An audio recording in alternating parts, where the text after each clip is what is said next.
Here I am, and I'm trying to show you real quick how to do a frame all the way around your scrapbook page of 12 by 12 with a very simple paper cutter. All you need is a sliding paper cutter that has a single piercing piece.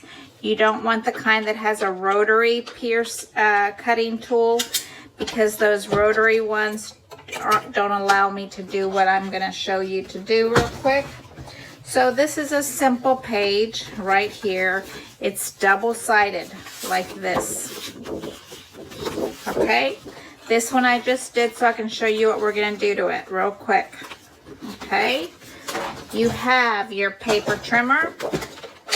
I know everybody has their favorite. As long as you have a single piercing tool, you'll be able to do it. Okay, I'm going to start at this one.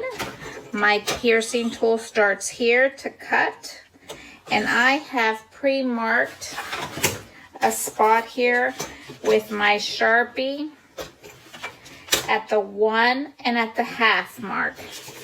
At the 1 and at the half mark on both sides. You put this here. You're going to get your paper. You're going to start right there at that corner so you can cut a 1-inch strip, just like if you were going to cut a 1-inch strip. Now what you're going to do is you're not going to cut straight down. You're going to start it at the 1-inch mark. This one has a lovely little magnifying glass right there, and you pierce right down. You slide this right back up, not past the 11-inch mark, which is my first red mark there. Pick that up, turn it around, you come back to cut a 1-inch strip, but you're not cutting a 1-inch strip. You're gonna start again at the 1 mark, check, punch, and then slide that little puppy right back up. If you go a little bit further or a little bit less, it's not gonna hurt. You'll probably add some gorgeous flowers or ribbons to it. But it helps to have this little magnifying glass. You pierce it in, you slide it up, you stop at the 11. That's going to be your spot. See, now you start getting a little piece like this. So now you start again at the 1 mark to cut a 1-inch strip. I like to bring it right back down and start right here.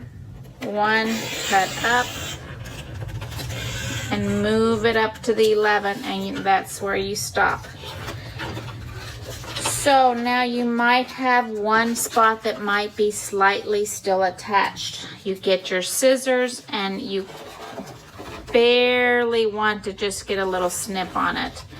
Barely. You just want to get enough to let that paper drop in to the bottom.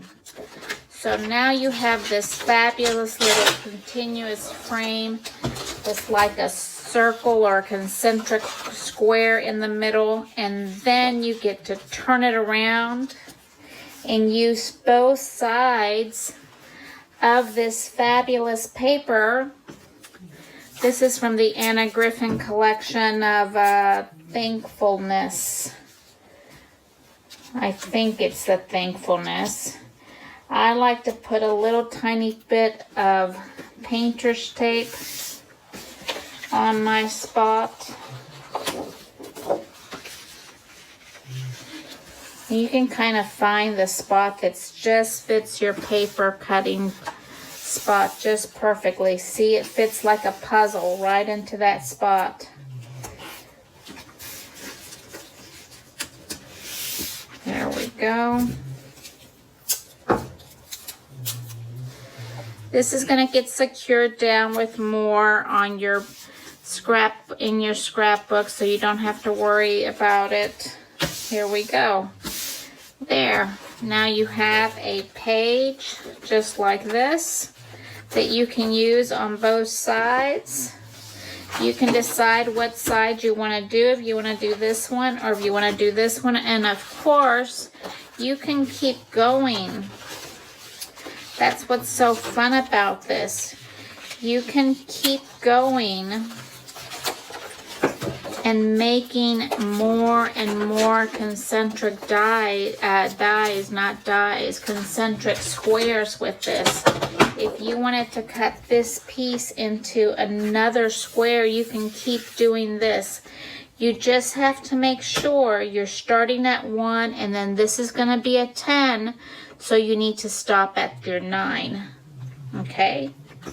So you have to see where you are here to start. 1, you're not going to cut this part, and you're not going to cut this part. And you keep turning your paper. Super easy to do. I hope you have fun. Happy crafting.